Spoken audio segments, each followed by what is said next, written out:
Esse homem voltou após 100 anos e revelou cidade oculta na Amazônia.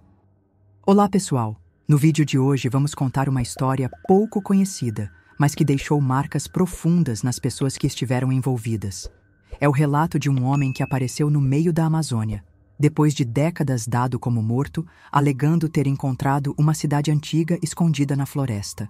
Dias depois, ele desapareceu novamente. O que aconteceu com ele jamais foi explicado.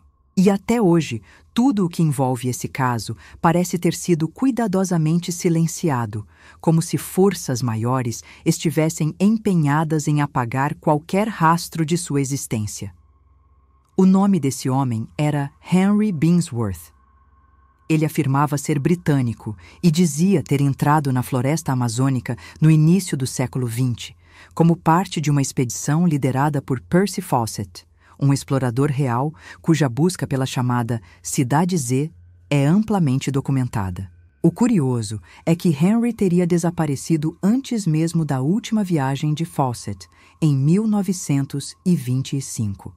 Seu nome consta em documentos de apoio a expedições registradas entre 1913 e 1915, mas sem qualquer menção posterior, como se tivesse simplesmente desaparecido da história.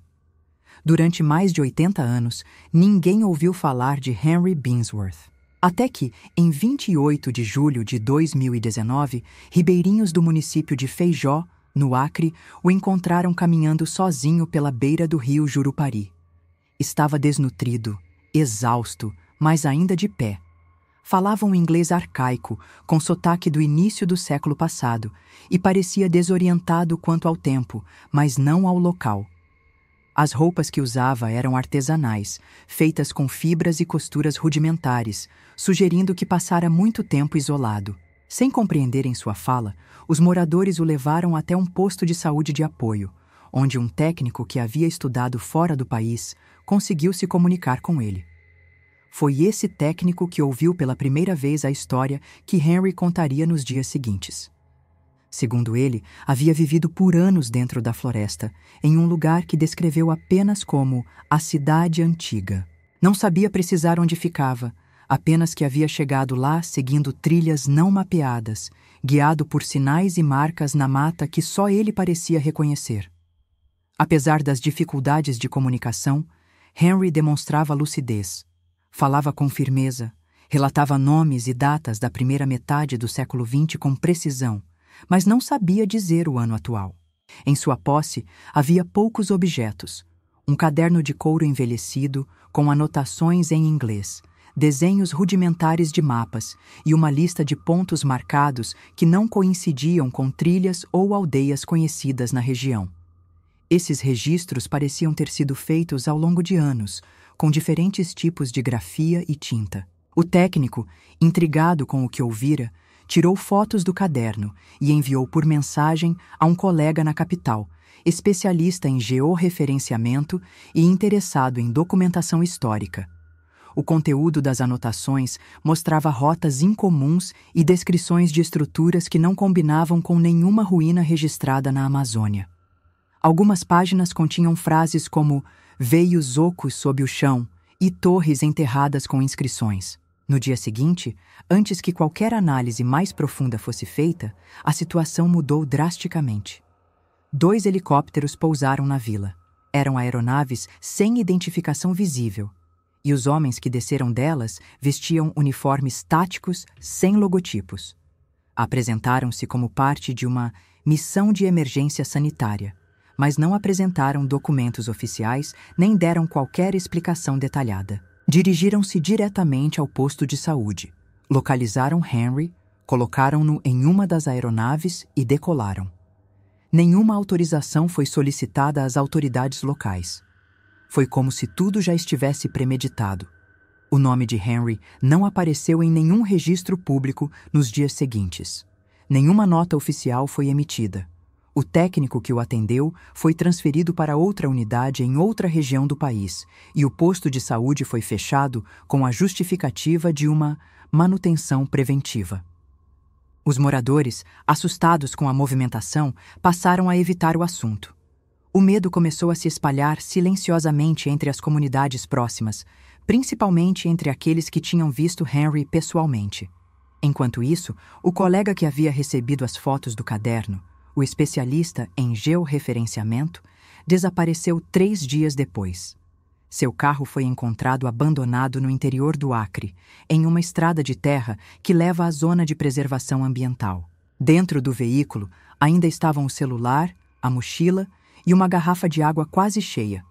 A última atividade do celular foi uma gravação de áudio com ruído constante, intercalado por vozes de baixa frequência. A perícia analisou, mas nunca deu um laudo conclusivo. As autoridades trataram o caso como desaparecimento comum, mas familiares e amigos sabiam que havia algo estranho. O desaparecido era extremamente cuidadoso e mantinha contato diário com parentes. A ideia de ele simplesmente sumir sem deixar vestígios não fazia sentido. O áudio recuperado alimentou ainda mais os rumores. Parecia haver ali algo não apenas técnico, mas quase subliminar, como se aquela gravação tivesse sido feita em um ambiente não natural. Um som de fundo pulsante deixava uma sensação de desconforto em quem ouvia.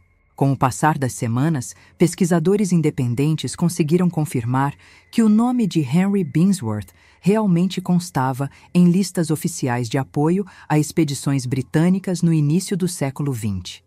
Essa confirmação veio de arquivos físicos preservados em bibliotecas do Reino Unido, especialmente documentos relacionados ao Serviço Geográfico Britânico. A última menção concreta a Henry data de 1915, em um diário de campo que mencionava sua partida para uma missão de reconhecimento no interior do Brasil. Em uma das últimas conversas registradas com o técnico de enfermagem que o acolheu, Henry teria feito uma afirmação que, com o tempo, se transformou em boato entre círculos mais restritos. Ele dizia que a cidade onde havia vivido por décadas não era feita de pedra nem construída por civilizações humanas conhecidas. Era, segundo ele, uma estrutura viva, com corredores que pareciam mudar de forma e paredes que pulsavam lentamente, como se respirassem. Mas o que mais chamou a atenção foi sua descrição dos seres que habitariam esse lugar. Segundo relatos não confirmados, Henry mencionava criaturas humanoides, com pele espessa e enrugada, de coloração verde acinzentada, com sulcos profundos na face e um olhar escuro e penetrante, quase sem pupila. A cabeça era larga e firme, coberta por uma textura natural que lembrava escamas calcificadas. Seus olhos refletiam a luz como madeira polida, e seus movimentos eram lentos, porém precisos. Ele dizia que essas entidades não falavam, mas conseguiam transmitir comandos e ideias diretamente à mente, de forma clara e incômoda. Chamava essas criaturas de Draith, e dizia que, ao cruzar determinado ponto da floresta, sentiu que não era mais um visitante, mas alguém observado e mantido ali por algum motivo que ele nunca compreendeu completamente. Esses detalhes, no entanto, nunca constaram oficialmente nos relatórios médicos ou nas transcrições formais. O único registro concreto e verificável é que Henry Binsworth desapareceu novamente poucos dias depois, levado por homens não identificados. Desde então, nenhuma imagem, testemunho ou documento com provas sólidas de sua existência voltou a aparecer em fontes públicas confiáveis. Poucos dias após esse desaparecimento, moradores de comunidades próximas começaram a relatar luzes estranhas no céu durante a noite. Não eram estrelas, nem aviões. Eram feixes de luz que surgiam repentinamente, varriam a copa das árvores e desapareciam sem emitir som. Em algumas noites, era possível ouvir um zumbido grave vindo de dentro da floresta. As aparições não pararam por aí. Canoeiros contaram ter visto pessoas vestidas com roupas de cor escura, paradas nas margens dos rios, em horários incomuns, especialmente entre 3 e 4 da manhã. Não se comunicavam, não carregavam lanternas. Simplesmente observavam a correnteza imóveis. Quando notavam a presença de embarcações, desapareciam por entre a mata. Esses relatos se multiplicaram nos dias seguintes, coincidindo com novas interdições de áreas de acesso tradicional das comunidades ribeirinhas. Pouco tempo depois, foi publicada uma imagem de satélite capturada por um instituto particular de monitoramento ambiental. A imagem mostrava uma formação incomum no meio da floresta, uma clareira perfeitamente circular, onde a vegetação parecia ter sido amassada de cima para baixo. Ao redor da clareira, as árvores estavam levemente curvadas para fora, como se alguma força centrífuga tivesse sido aplicada ali. O mais intrigante era que nenhuma trilha levava até o local, nem estradas, nem cursos d'água navegáveis, nem clareiras intermediárias. Essa imagem foi divulgada em um relatório técnico interno enviado para colaboradores de confiança. Mas poucas horas após ganhar visibilidade em fóruns especializados, o servidor da instituição que a hospedava saiu do ar por tempo indeterminado. Nenhuma explicação pública foi dada. Todos os acessos ao relatório foram bloqueados e, desde então, nenhuma nova imagem do local foi registrada. Aqueles que salvaram cópias passaram a evitar falar sobre o assunto publicamente, temendo retaliações ou consequências desconhecidas. O impacto da imagem de satélite e seu súbito desaparecimento das redes alimentaram uma rede silenciosa de especulações. Entre os que conseguiram acesso temporário ao material original estavam 2 biólogos que atuavam na região da Serra do Divisor. Ambos relataram, em círculos restritos, que a deformação da vegetação indicava a presença de um fenômeno de pressão atmosférica localizada, algo que não ocorre naturalmente sem explosões ou testes de equipamentos pesados. No entanto, não havia sinais de incêndio, detonação ou atividade humana tradicional. Parecia, como eles descreveram, o vestígio de uma presença temporária, mas poderosa. Dias depois, uma denúncia anônima chegou a um jornalista investigativo do sul do país.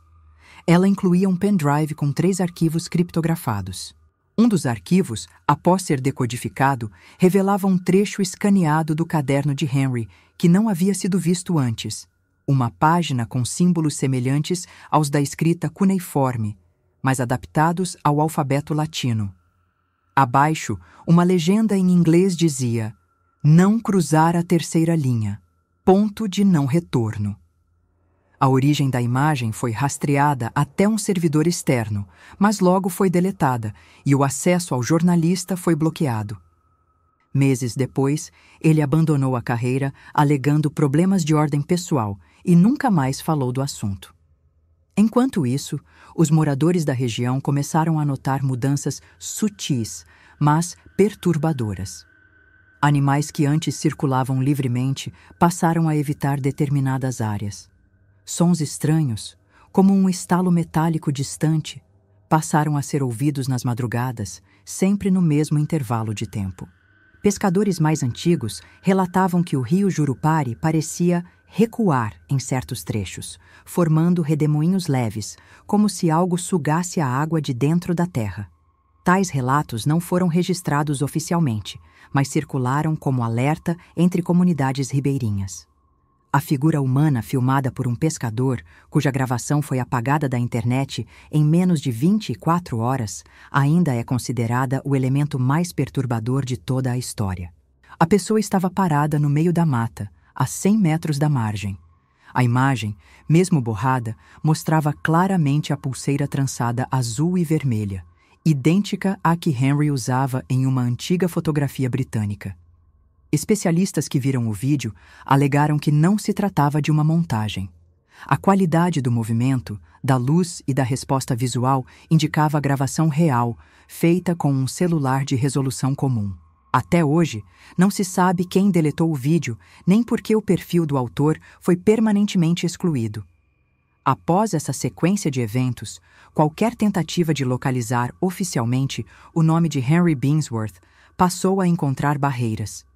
Pesquisadores relataram que documentos físicos em bibliotecas britânicas haviam sido temporariamente transferidos para acervos restritos. Quando se solicitava consulta, recebia-se uma resposta padrão, informando que o material estava em processo de digitalização, embora nenhum dado novo tenha sido disponibilizado. Era como se alguém, em algum lugar, quisesse garantir que o nome dele desaparecesse novamente. Mas dessa vez, de forma definitiva. Com o passar dos meses, comunidades da região foram lentamente esvaziadas. Pequenas vilas que resistiam há décadas passaram a ser realocadas sob justificativas ambientais. Em reuniões discretas, líderes comunitários afirmavam ter sido pressionados por órgãos que não conseguiam identificar com clareza. Recebiam promessas de compensações, mas também avisos velados de que era melhor aceitar. Curiosamente, as áreas mais afetadas correspondiam às coordenadas marcadas no caderno de Henry, o que levantou ainda mais suspeitas sobre uma possível operação de ocultamento em grande escala. Alguns estudiosos tentaram cruzar os mapas desenhados por Henry com dados de relevo e imagens aéreas arquivadas nas décadas anteriores. Descobriram que, entre 1950 e 1980, houve múltiplos relatos de desaparecimentos de expedições menores nas regiões entre o Acre e o Peru, sempre em zonas próximas àquelas destacadas em seus esboços. Nenhum desses desaparecimentos recebeu atenção pública. Alguns sequer foram registrados oficialmente. Era como se a floresta engolisse qualquer tentativa de aproximação sistemática a determinados pontos. A única página do caderno de Henry que permanece disponível, aquela com o mapa circular e os 3 anéis concêntricos, tornou-se objeto de estudo entre linguistas e especialistas militares. A frase que encerrava a página, retornar possível somente por orientação externa, passou a ser vista não apenas como uma advertência, mas como um indicativo de que a cidade descrita talvez possuísse um mecanismo de controle de acesso, uma tecnologia ou estrutura que impedia saídas espontâneas. E se Henry conseguiu sair, talvez tenha sido permitido, ou até mesmo enviado. Essa hipótese alimentou uma teoria inquietante, a de que Henry não saiu por vontade própria, mas foi devolvido. Talvez como mensagem, talvez como erro. E uma vez fora, sua presença acidental ativou mecanismos que alguém, ou alguma coisa, não queria expostos. Isso explicaria a velocidade com que ele foi retirado do local, o sumiço das testemunhas e o fechamento das áreas mapeadas. Não era apenas uma questão de proteger o segredo da cidade oculta. Era também uma forma de restaurar o silêncio que havia sido quebrado por sua reaparição. Hoje, mais de 100 anos após sua entrada na floresta, o nome de Henry Binsworth tornou-se um eco apagado em arquivos que poucos podem acessar. As provas de sua existência foram enterradas, digitalmente apagadas ou realocadas. O pouco que restou, imagens, gravações, relatos orais, sobrevive em círculos fechados e fóruns arquivados. E o mais assustador é a persistente coincidência entre os pontos que ele marcou e os locais que, mesmo agora, continuam inacessíveis, ocultos sob o manto espesso da Amazônia. A cidade que ele disse ter encontrado permanece invisível, mas para muitos, cada vez mais real.